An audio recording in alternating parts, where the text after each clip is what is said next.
Bismillahirrahmanirrahim. Bismillahirrahmanirrahim. Assalamualaikum warahmatullahi wabarakatuh.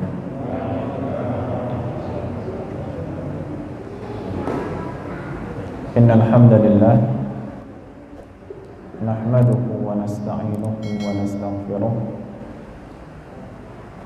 wa na'udzu billahi min shururi anfusina wa sayyiati a'malina man yahdihillahu fala mudilla lahu wa man yudlil fala hadiya lahu wa asyhadu an la ilaha illallah wahdahu la syarika lahu wa asyhadu anna Muhammadan abduhu wa rasuluh sallallahu alaihi wa ala alihi wa ashabihi wa man tabi'ahum bi ihsanin ila yaumiddin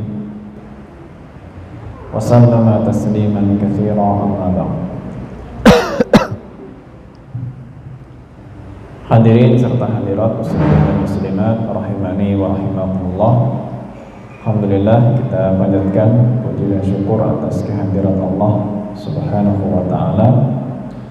Pada kesempatan malam hari ini kita semua kembali dimudahkan oleh Allah untuk kembali melanjutkan kajian tafsir Al-Quran. Insyaallah malam hari ini kita akan bahas tafsir surat Al-Kafirun yang setelah menyelesaikan tafsir surat An-Nasr. Semoga Allah Subhanahu wa taala senantiasa karuniakan kita ilmu yang bermanfaat dan semoga kita dijauhkan dari hal-hal yang tidak bermanfaat. Salawat teriring salam semoga senantiasa Allah limpahkan kepada panutan kita Nabi besar Muhammad sallallahu alaihi wa ala alihi wasallam, juga segenap keluarga, para sahabat, para pengikut yang diberikan keistiqomahan oleh Allah untuk senantiasa berada di atas sunnah Nabi alaihi salatu wassalam, dan semoga kita pun diberikan kesabaran dan keistiqomahan untuk bisa mengikuti tuntunan dan sunnah-sunnah yang sudah diajarkan oleh Nabi kita alaihi salatu wassalam hingga akhir hayat kita, dan semoga nanti yang mendapatkan syafaat dari sisi Allah Subhanahu wa ta'ala. Baik, pembahasan kita tentang surat Al-Kafirun, ya, salah satu surat sebetulnya yang bisa dikatakan sering dibaca oleh Nabi Sallallahu Alaihi Wasallam, ya, khususnya dalam beberapa sholat sunnah, yaitu sholat sunnah qobliyah subuh, yang sering juga disebut dengan istilah sholat sunnah fajar. Jadi kalau disebut sholat sunnah fajar itu maknanya sama dengan sholat qobliyah subuh, ya, bukan satu sholat tersendiri, ya. Sholat yang ditunaikan antara adzan dan iqamah sebelum menunaikan sholat subuhnya. Dan di antara surat yang sering dibaca oleh Nabi alaihi salatu wassalam di 2 rakaat sholat sunnah fajar itu, ya, yaitu surat Al-Kafirun di rakaat yang pertama, dan rakaat yang kedua adalah membaca surat Al-Ikhlas sebagaimana disebutkan di dalam Sahih Muslim, ya, dalam Sahih Muslim dari sahabat Jabir bin Abdullah radhiyallahu anhuma dikatakan anna Rasulullah sallallahu alaihi wasallam qara'a bi hadhihi surah wa bi qul huwallahu ahad, jadi fi rak'atai al-fajr.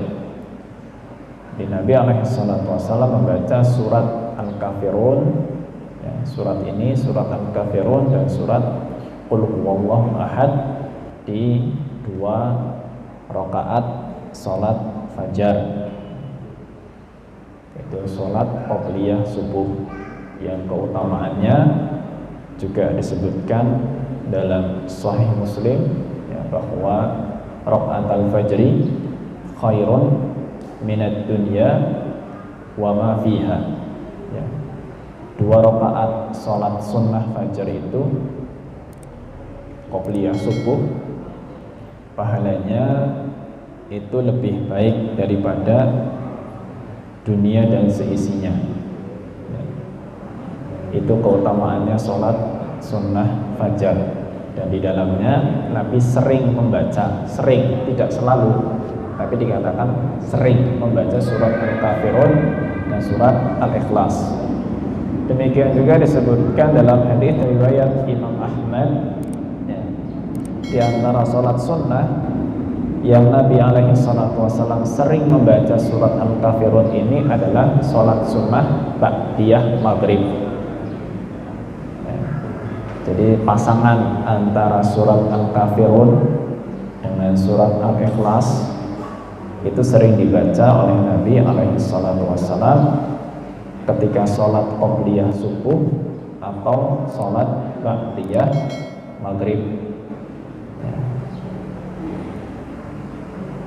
Dan sholat ba'diyah maghrib disebutkan dalam hadits riwayat Imam Ahmad dan yang selainnya ya, karena memang ya, nanti dalam kandungan surat Al-Kafirun ini adalah berupa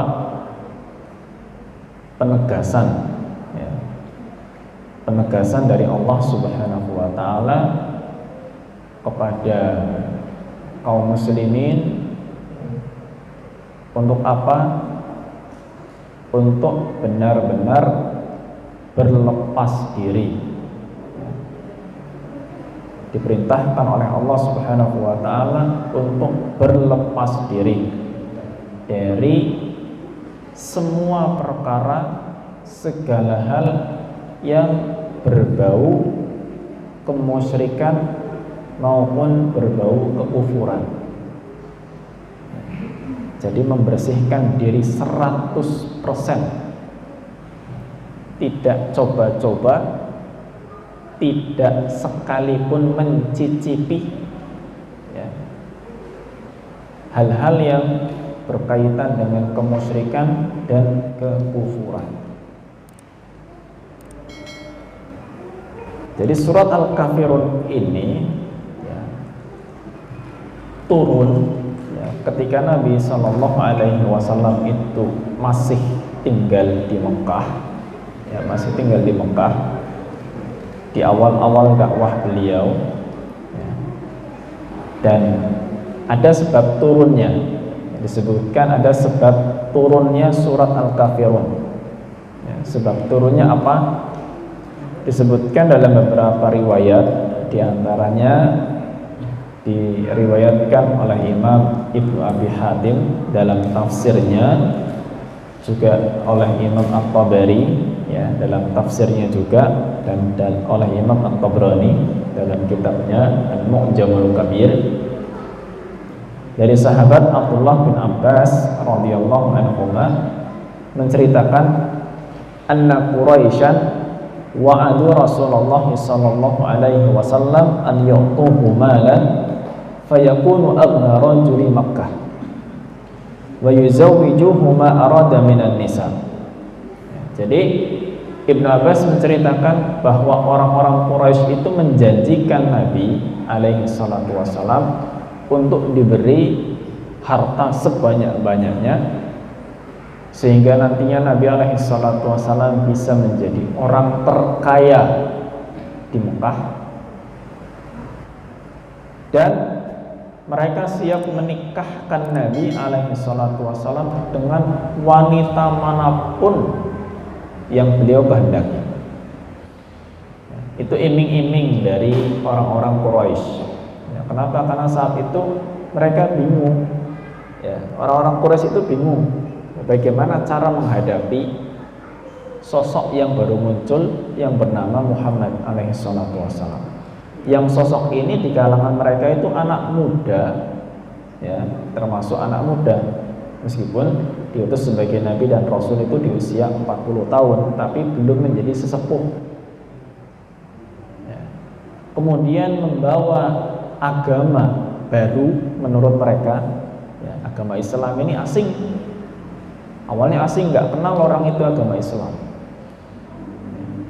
dan nantinya pun akan menjadi asing juga, sebagaimana disebutkan dalam Sahih Muslim, ya, bada'al Islamu ghariban wa sayaudu ghariban. Islam itu dulunya asing, nanti pun di akhir zaman akan menjadi agama yang asing. Ajaran Islam yang murni itu tidak banyak orang mengenal. Orang akan lebih banyak mengenal agama Islam yang sudah campur aduk, nggak karu-karuan, dimasuki dengan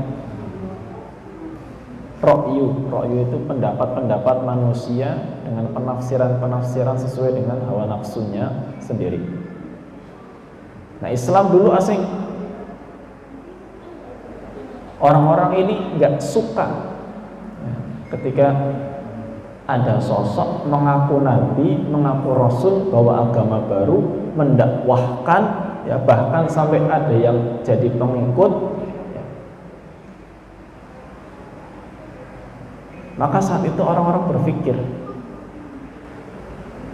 ini bagaimana cara menghentikan, ya, sosok yang bernama Muhammad alaihissalatu wassalam. Karena maaf, beliau mau dicelakai, orang-orang itu tidak berani. Tidak berani, kenapa? Karena Nabi alaihissalatu wassalam itu sosok yang terlahir dari keluarga terhormat di kalangan Quraisy. Nasab Nabi alaihissalatu wassalam di kalangan Quraisy itu nasab yang terhormat, yang paling dihormati. Leluhur Nabi alaihissalatu wassalam itu tokoh-tokoh Quraisy.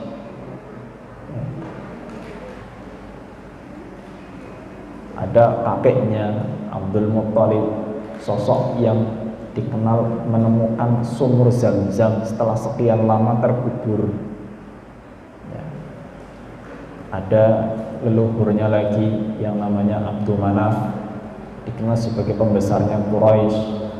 Ada leluhurnya lagi yang dikenal sebagai namanya Qusay. Ya, Qusay ini sosok yang saat itu sangat-sangat dipercaya. Bahkan ketika orang-orang ini nggak percaya dengan Nabi Sallallahu Alaihi Wasallam, mereka minta kepada Nabi, tolong bangkitkan Qusay, kakekmu. Kalau dia jadi pengikutmu, kita ikut kamu. Belum lagi sosok yang bernama Hashim. Kenapa dikasih nama Hashim? Salah satu kakek Nabi. Nabi kan nasabnya Muhammad bin Abdullah bin Abdul Muttalib bin Hashim. Kenapa dikasih nama Hashim? Padahal nama aslinya bukan Hashim. Ya, karena dia sosok yang biasa membuat roti untuk para haji. Nah, pembuat roti itu digelari namanya Hashim. Intinya semua itu punya peran yang penting di Quraisy. Nggak ada yang berani mencelakai Nabi alaihissalatu wassalam. Nggak ada yang berani. Apalagi sampai membunuh. Saat itu nggak berani. Maka mereka berpikir gimana caranya. Oh, mungkin kalau diiming-imingi dengan harta dia mau. Ya. Mungkin kalau diiming-imingi dengan wanita, mungkin dia mau. Mungkin itu yang diinginkan. Ya, maka ditawarkan. Ya, bahkan orang-orang saya mengatakan, jika yang kamu inginkan adalah harta, kami berikan semua harta kami. Kalau yang kamu inginkan kedudukan, kami jadikan engkau sebagai raja kami. Semua keputusan berada di tanganmu. Kalau kamu ingin wanita, kami berikan wanita tercantik yang ada di suku kami. Dengan syarat kamu tidak dakwah, berhenti. Orang-orang mengatakan, hadza laka indana ya Muhammad wa kuffa an syatmi alihatina fala tadhkurha bisu. Ini penawaran kami. Tolong jangan engkau cela lagi para sesembahan kami. Jangan dicela berhala-berhala kami. dan jangan engkau sebut berhala-berhala kami dengan sebutan yang jelek.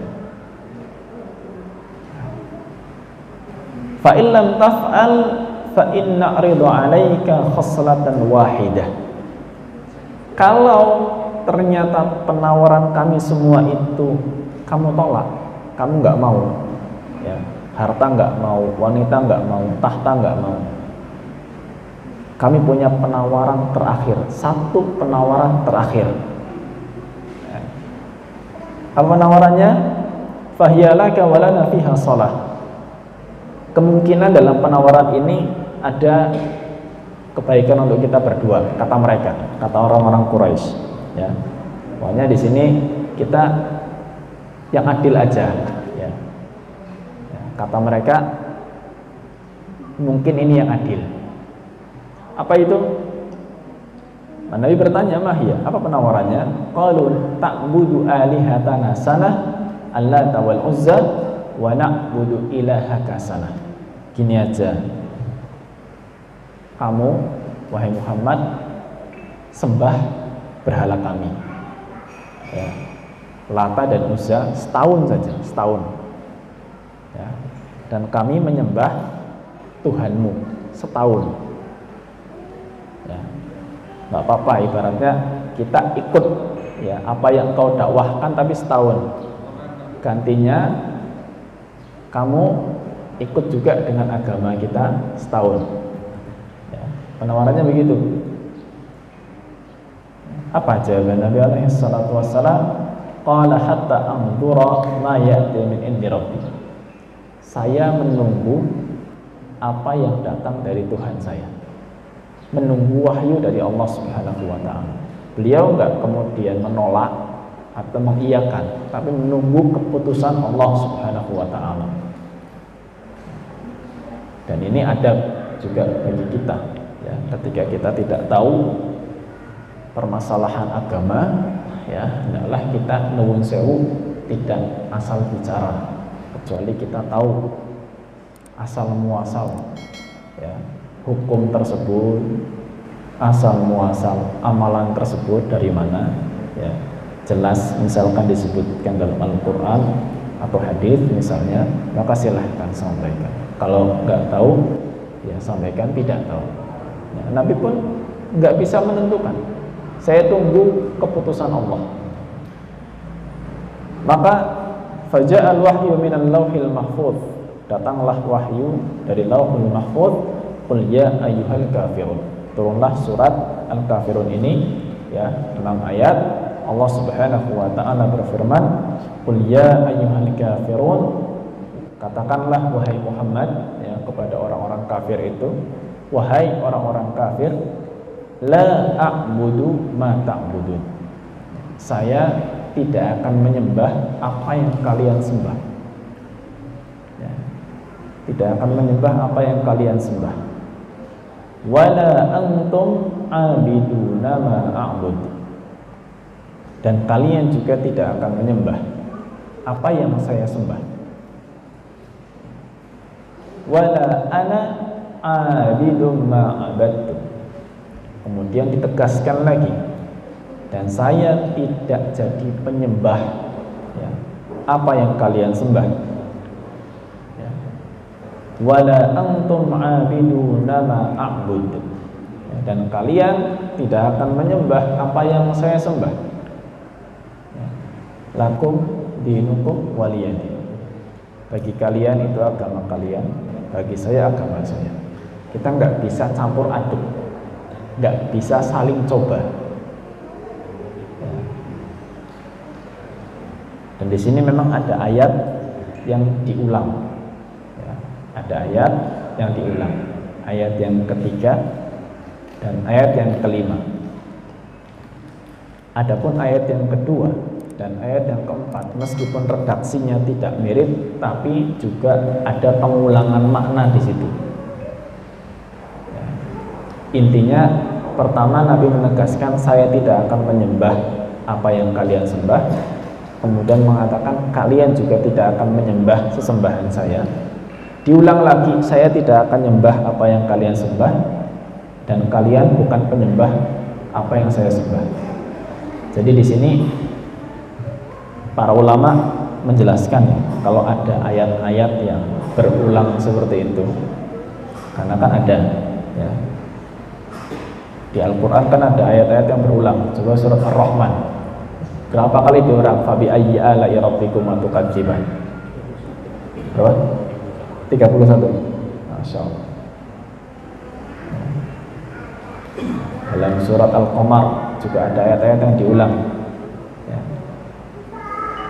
Surat Alam Nasrah juga ada yang diulang. Fa inna ma'al usri yusra, inna ma'al usri yusra. Pengulangan itu pasti ada maksudnya ya. Pengulangan itu ada maksudnya. Jadi sebagian ulama jelaskan, selain punya makna penegasan ya, selain punya makna penegasan, jadi pengulangan dalam surat Al-Kafirun ini menunjukkan dua waktu yang berbeda.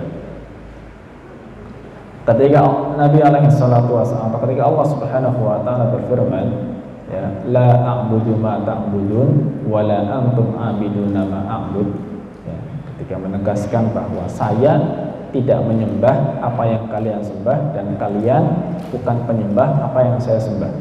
Pada bagian yang pertama ini, ayat yang kedua dan yang ketiga, ini menunjukkan masa sekarang, maksudnya saat Nabi alaihi salatu wasallam membaca ayat ini ya, saat itu ya, ibaratnya Nabi itu mengungkapkan saat ini gitu ya, saya bukan penyembah berhala kalian dan kalian juga bukan penyembah Tuhan saya. Ketika menyebutkan dua ayat berikutnya, ayat yang keempat dan yang kelima, yang disebutkan wala ana abidum ma abadtum wala antum abiduna ma a'bud, ya, saya bukan penyembah Tuhan kalian, seberhala kalian, dan kalian bukan penyembah Tuhan saya. Maknanya terulang di situ, itu menunjukkan untuk masa berikutnya sampai kapanpun ya, selamanya ya, hal itu tidak akan terjadi. Itu diantara makna pengulangan ayat yang ada dalam surat Al-Kafirun ya. Atau sebagian juga menyebutkan bahwa ketika pada bagian pertama itu menunjukkan bahwa Nabi alaihi salatu wasallam tidak akan menyembah berhala dan orang-orang musyrik tidak akan menjadi penyembah Allah ya. Di dua ayat berikutnya itu menunjukkan cara ya. Saya tidak akan beribadah dengan cara agama, cara beribadah kalian ya. Dan kalian juga tidak beribadah dengan cara ibadah saya. Itulah kenapa ayat-ayat ini berulang, baik ada yang berulang redaksinya maupun berulang maknanya. Maka di sini jamaah yang dirahmati Allah Subhanahu wa taala, hal yang kita ambil ya, pelajarannya dari surat Al-Kafirun. Pertama, tadi sebagaimana disebutkan di awal ya, tentang inti surat ini, yaitu perintah bagi kita semua untuk berlepas diri dari yang namanya kemusyrikan dan kekufuran ya, berlepas, tidak coba-coba sama sekali, dan tidak masuk ke dalam lingkaran-lingkaran itu sama sekali.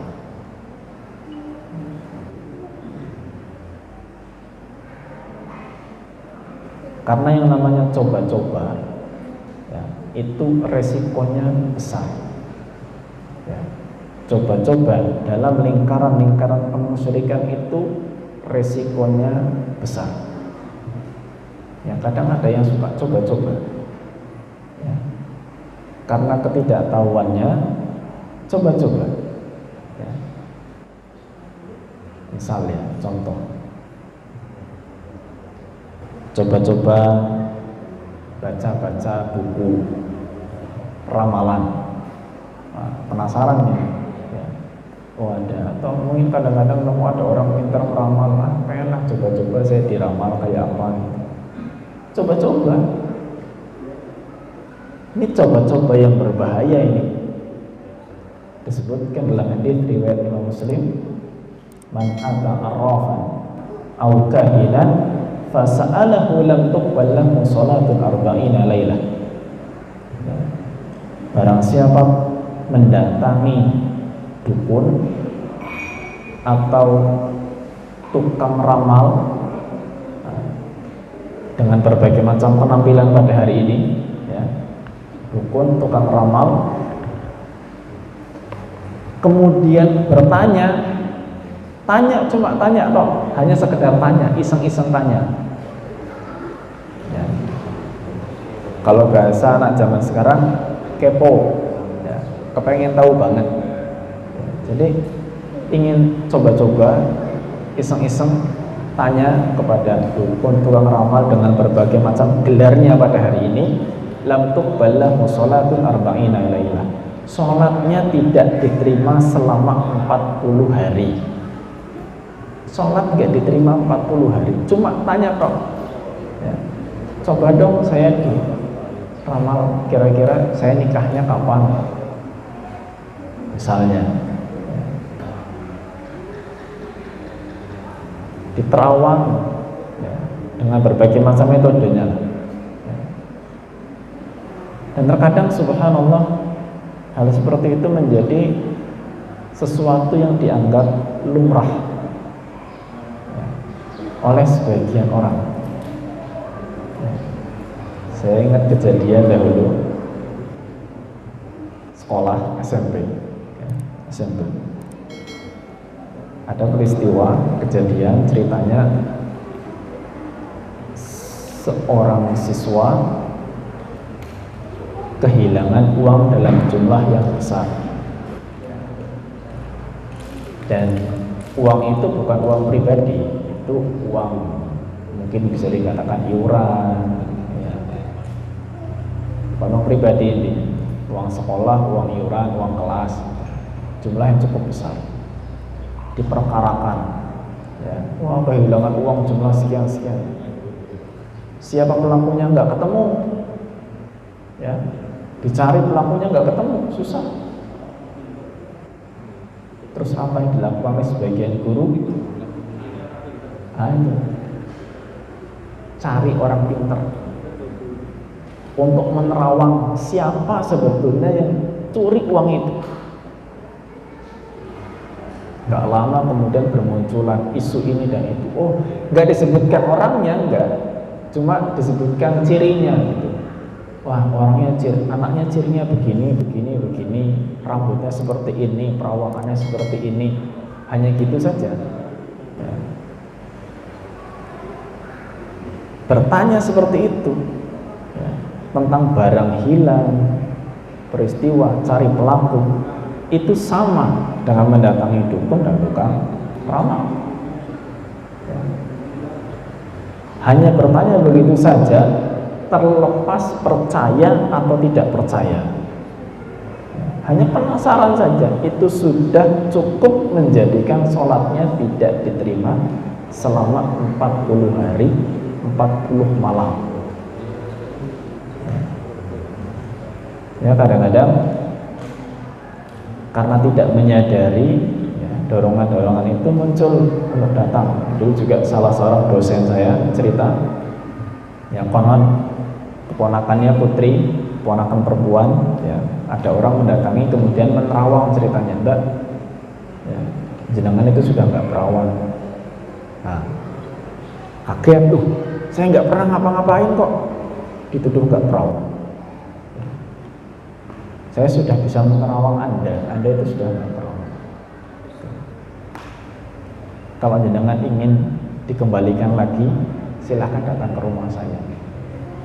Nah, ini namanya anak perempuan, disampaikan ucapan seperti itu, ya langsung kepikiran sampai rumah pasti, dan ada dorongan besok saya mau datang, ya, untuk kira-kira memastikan betul apa enggak ucapannya.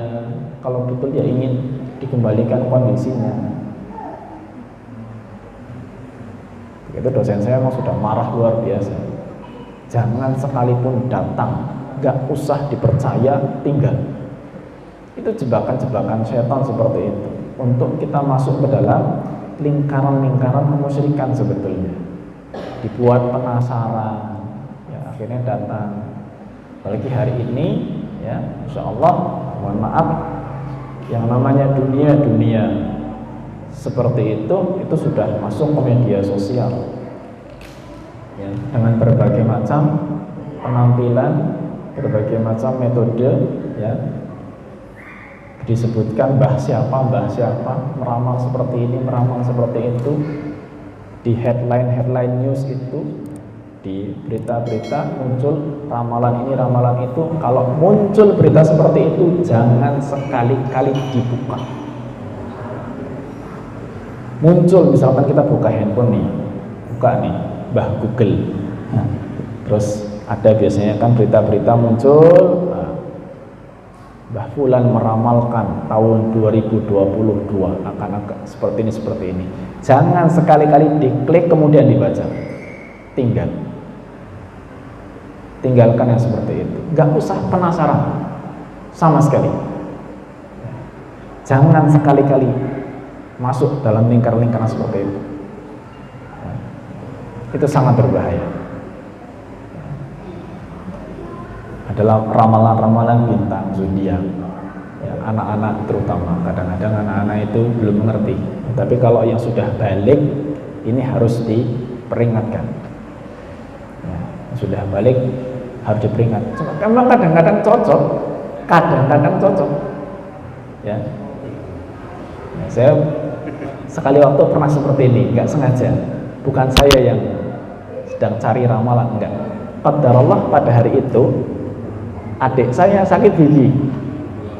Adik saya laki-laki sakit gigi. Muncul satu tahun 90-an lah.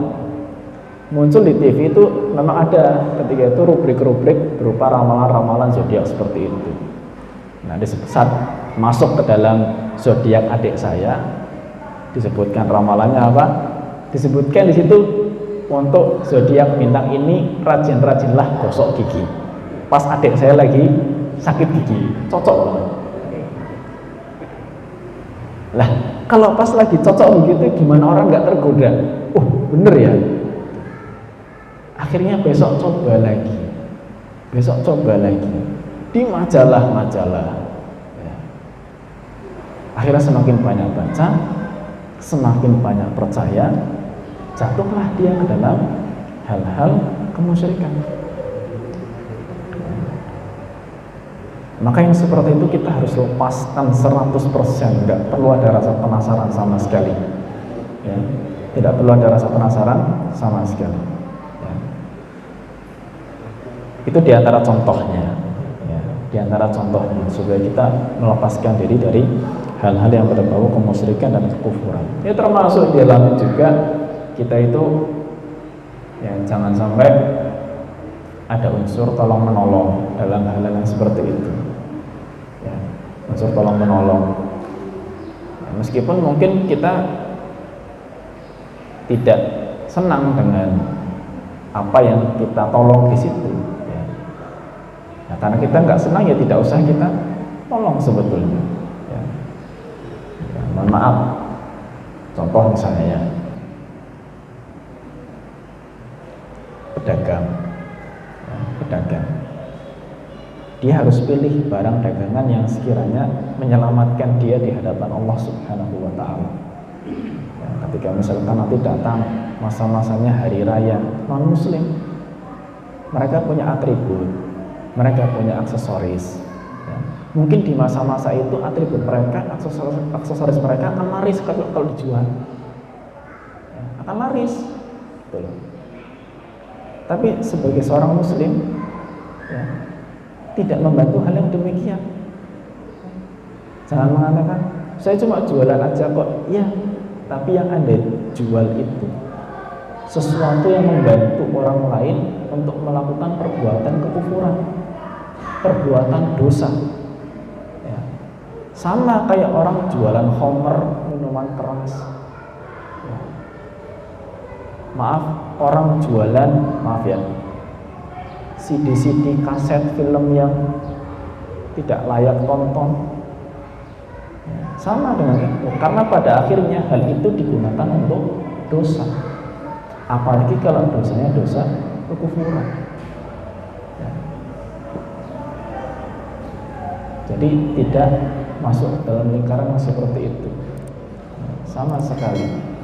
Seberapapun harganya, mahalnya, keuntungannya, ya, sebagaimana dicontohkan oleh Nabi SAW, mau diiming-imingi harta sebanyak apapun, ya, keselamatan akidah, keselamatan agama itu nomor satu, ya, nomor satu. Maka Nabi pernah mengatakan, seandainya ya, matahari bulan itu ditaruh di pundak beliau, saya tidak akan berhenti untuk dakwah. Mau seperti apapun kondisinya, beliau akan tetap mengajarkan agama Islam ini supaya orang itu selamat, ya. Dan nanti mudah hisabnya di hadapan Allah Subhanahu wa ta'ala. Ini pelajaran pentingnya dari surat Al-Kafirun, penegasan supaya kita membersihkan diri, melepaskan diri dari perbuatan-perbuatan yang masuk ke dalam lingkaran-lingkaran kemusyrikan dan kekufuran. Mungkin sementara ini akan kita sambung lagi insyaallah setelah adzan. Wassalamualaikum warahmatullahi wabarakatuh.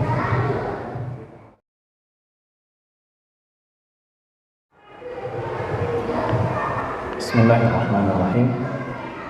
Alhamdulillah, wassalatu wassalamu ala Rasulillah wa ala alihi wa ashabihi wa man wala wa ba'd. Baik, mungkin kalau ada yang mau disampaikan dulu, dipersilakan.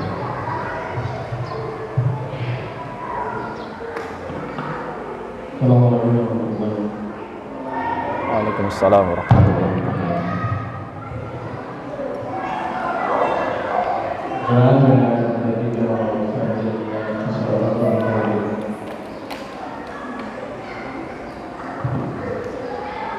Perbulan tarawihnya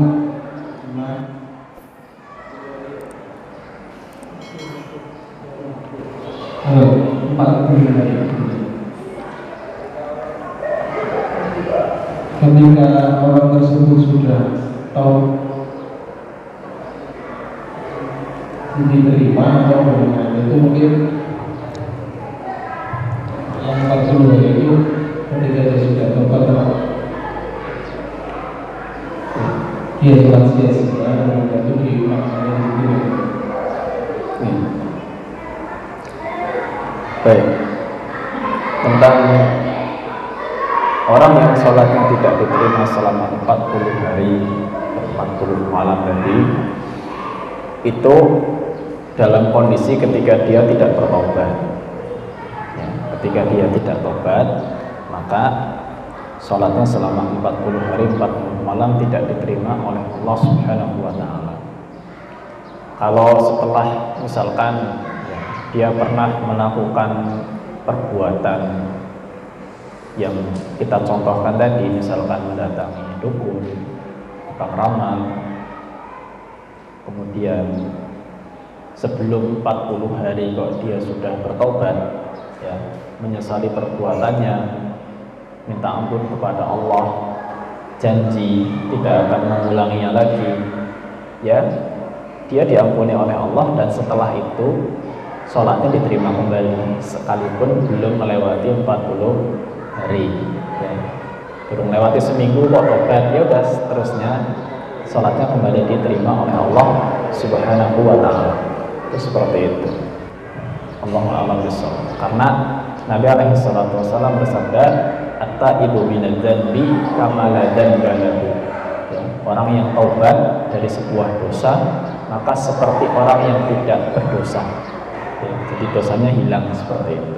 Semua konsekuensinya hilang. Allahu a'lam bishawab.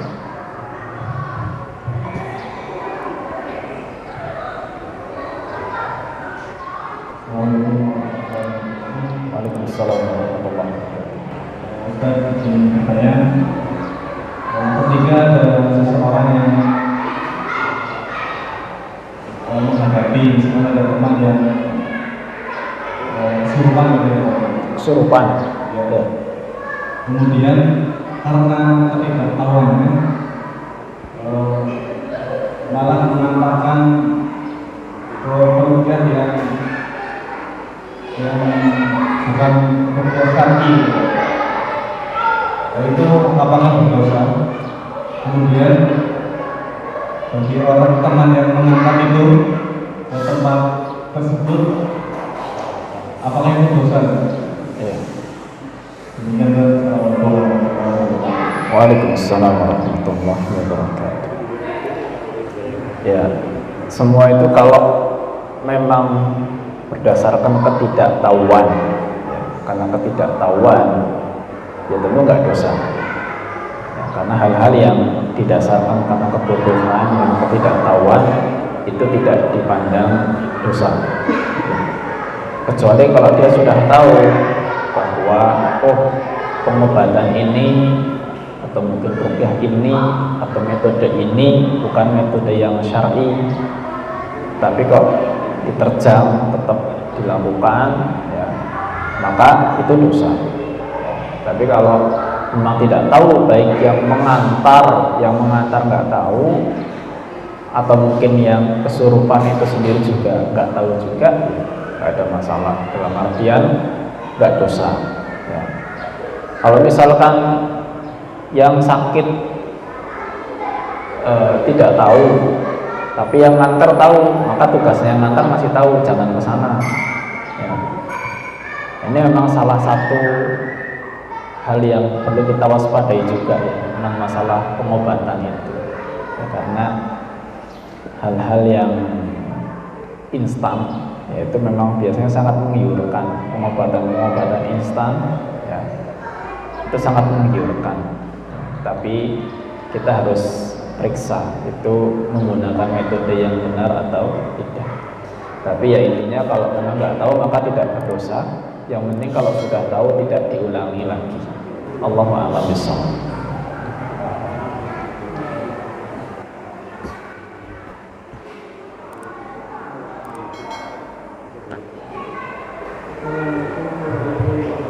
Waalaikumsalam warahmatullahi wabarakatuh.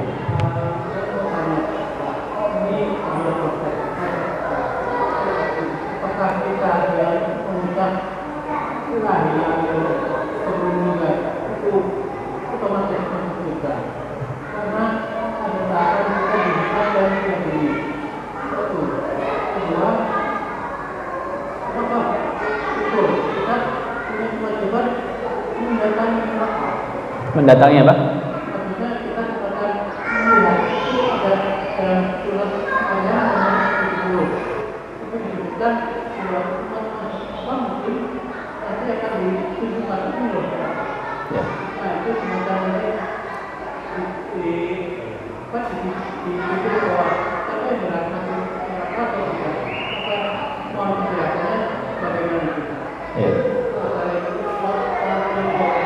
Waalaikumsalam warahmatullahi wabarakatuh. Baik, pertama tentang mengucap kalimat la ilaha illallah. Sebagaimana sabda Nabi alaihi salatu wassalam, man kana akhiru kalamihi la ilaha illallah dakhala al-jannah. Barang siapa yang ucapan terakhirnya itu adalah kalimat la ilaha illallah, itu masuk surga. Perhatikan kalimatnya. Barang siapa yang akhir ucapannya adalah la ilaha illallah, itu pasti masuk surga. Pasti masuk surga. Nabi nggak mengatakan langsung masuk surga, ya.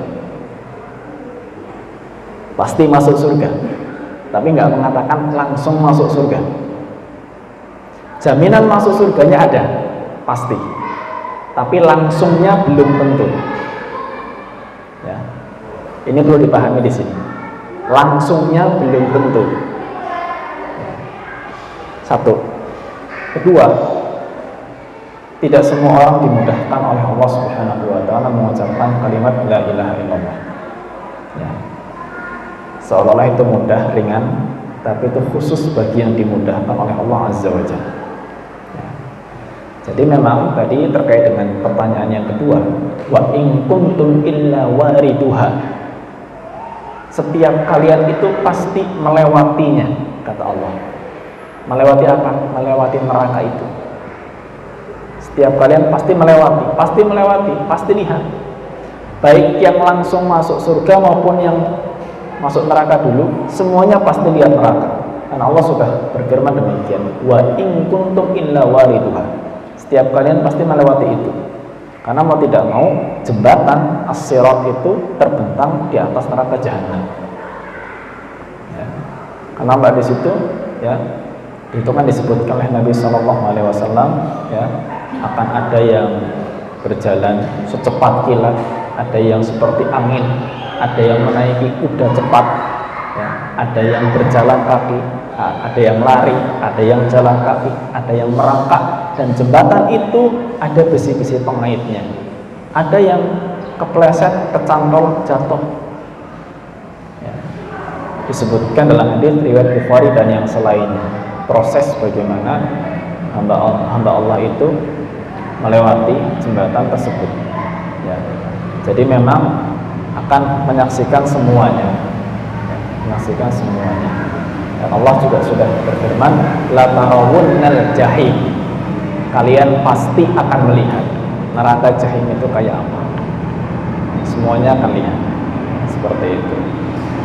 Ada yang mampir dulu, tapi seorang muslim, disebutkan dalam Sahih Muslim, ketika memang seorang muslim yang sudah pasti masuk surga tapi memang harus masuk neraka dulu, maka dia akan masuk ke dalam neraka, dibakar sampai mati.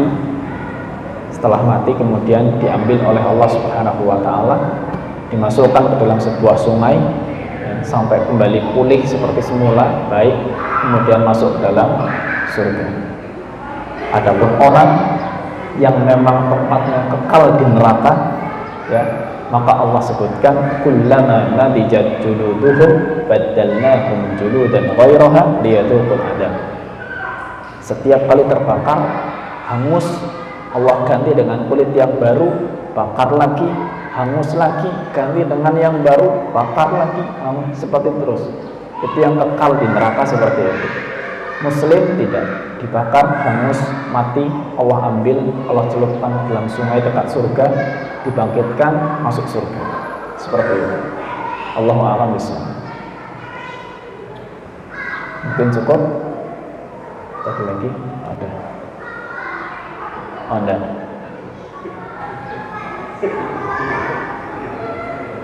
Ya.